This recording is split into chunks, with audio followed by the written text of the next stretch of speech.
আসসালামু আলাইকুম বন্ধুরা, আশা করি সকালে ভালো আছেন। আপনারা সবাই দেখতেছেন কৃষি উদ্যোক্তা 24 ইউটিউব চ্যানেল এবং কৃষি উদ্যোক্তা 24 ফেসবুক পেজ। দর্শক বন্ধুরা, আজকে আমাদের এই ভিডিও আলোচনা বেশি হচ্ছে রসুনের আগামরা বা আগা শুকিয়ে যাওয়া এই রোগের প্রতিকারটা কী। অর্থাৎ দর্শক বন্ধুরা, যারা রসুন চাষ করেছি আমাদের কোনোভাবেই কিন্তু আমরা এই রসুনের আগামরা বা আগা শুকিয়ে যাওয়া এই রোগটাকে প্রতিকার করতে পারতেছি না, যার ফলে আমাদের রসুনগুলো একদম নিস্তেজ হয়ে যাচ্ছে, বৃদ্ধি হচ্ছে না এবং রসুনের ফলনটা ভালো পাচ্ছি না। তো সেক্ষেত্রে আমাদের এই যে রসুনের আগামরা বা আগা শুকিয়ে যাওয়া এই রোগটির জন্য জাস্ট 1 থেকে 2টা স্প্রে করবেন, আলহামদুলিল্লাহ আপনাদের রসুনের আগামরা এই রোগটি একদম পুরোপুরি ভালো হয়ে যাবে। তো দর্শক বন্ধুরা, অবশ্যই কিন্তু আজকে এই ভিডিওর মাধ্যমে সব কিছু তুলে ধরার চেষ্টা করব। কোন কোন ফাঙ্গিসাইড স্প্রে করবেন, কোন কোন সার প্রয়োগ করলে রসুনের আগামরা রোগ বন্ধ হবে, সব কিছু ডিটেলস আজকে এই ভিডিওর মাধ্যমে জানানোর চেষ্টা করবো। অবশ্যই দর্শক বন্ধুরা, বাংলাদেশ এবং ইন্ডিয়ার প্রতিটি কৃষকরাই কিন্তু আমার এই ভিডিওগুলো ইউজ করতে পারেন এবং এই ভিডিওর যে তথ্যগুলো দিয়ে থাকি সেগুলো ফলো করে কাজ করতে পারেন। তো চলুন কন্টিনিউ করে আজকের পুরোপুরি ভিডিওটি। দর্শক বন্ধুরা, মূলত এই রসুনের আগামরা বা আগা শুকিয়ে যাওয়া এই রোগটি হওয়ার কারণ কি সেটা আগে আমাদের জানতে হবে। দর্শক বন্ধুরা, মূলত যারা আমরা রসুন চাষ করে থাকি, তো 1 নম্বর স্টেপ হচ্ছে এটা হওয়ার কারণ পুষ্টির অভাব, অর্থাৎ পটাশিয়াম ও বোরনের ঘাটতি। আমরা মাটিতে ডিএপি, টিএসপি, ম্যাগনেসিয়াম, সালফার ইত্যাদি দিয়ে থাকি, বাট পটাশ এবং ব্রোন পরিমাণ মতো দেয় না, অর্থাৎ সুষম মাত্রায় দেয় না, যার কারণে কিন্তু এই রোগটি হতে পারে। এটা হচ্ছে 1 নম্বর কারণ। 2 নম্বর কারণ হচ্ছে ছত্রাক। এটা আল্টারনারিয়া বা ফিউসিরিয়াম ছত্রাকের আক্রমণ। এখন কথা হচ্ছে অল্টারনারিয়া বা ফিউসারিয়াম ছত্রাকের আক্রমণ, এটা মূলত আমাদের একটি ছত্রাকজনিত রোগ। যেহেতু আমাদের আগামরা বা আগা শুকিয়ে যাওয়া, যেমন পেঁয়াজের পার্পল ব্লড রোগটি আছে, সেম একই কন্ডিশনের রোগটি কিন্তু হয়ে থাকে। তো আপনাদের এই আল্টারনারিয়া বা ফিউসেরিয়াম ছত্রাকের কারণে কিন্তু মূলত রসুনের এই আগামরা এ রোগটি হয়ে থাকে। অর্থাৎ 3 নম্বর কারণ যদি জানি, অতিরিক্ত ইউরিয়া সারের ব্যবহার। আমরা দেখেন যে এলো পাতারে ইউরিয়া সার প্রয়োগ করে থাকি, যার কারণে কিন্তু আমাদের এই আগামরা বা আগা শুকিয়ে যাওয়া এই রোগটি আক্রমণ দেখা যায় রসুন খেতে।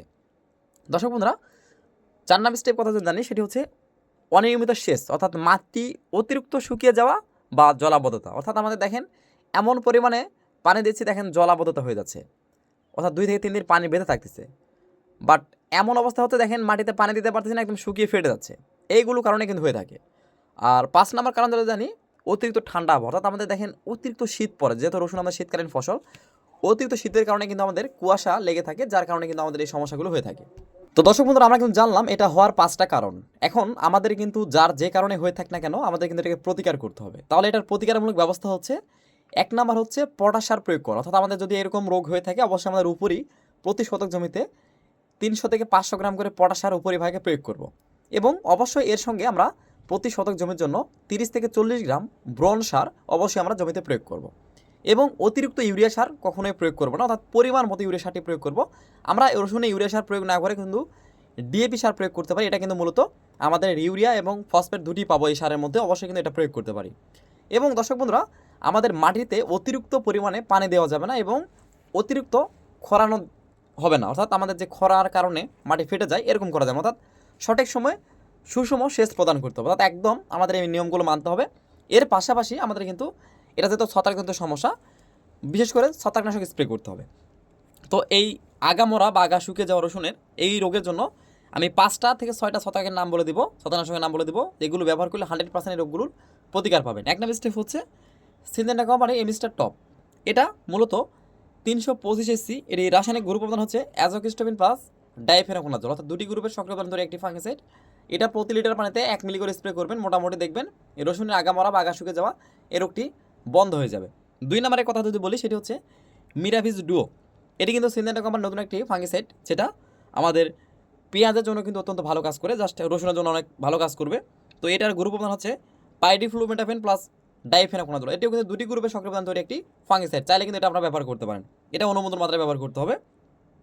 3 নম্বর স্টেপ হচ্ছে রোবরাল। আসলে দর্শক বন্ধুরা, এটা হচ্ছে ইপ্রোডিয়ন গ্রুপের একটি ফাঙ্গিসাইড, হচ্ছে অটো কোম্পানির রোবরাল।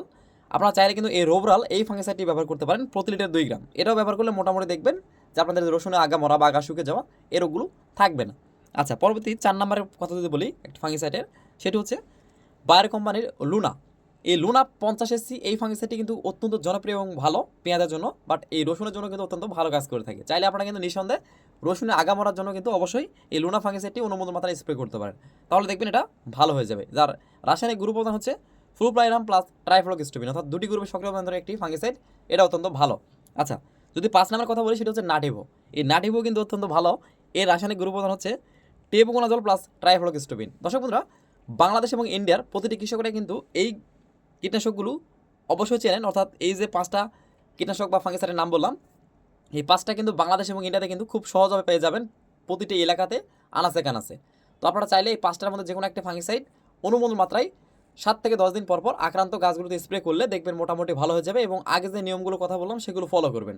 তারপর যদি ভালো না হয় অবশ্যই কিন্তু কমেন্ট বক্স খোলা আছে, আপনাদের কমেন্ট করবেন ভাই এই সমস্যা হচ্ছে আমি কি করতে পারি, অথবা কিভাবে রসুনের ফলন বেশি করব, কিভাবে রসুনের আগাছা দমন করব, সব বিষয় তথ্য কিন্তু আপডেট ভিডিওর মাধ্যমে জানানো হবে। তো আজকে এই পর্যন্ত, সকলে ভালো থাকবেন, আল্লাহ হাফেজ।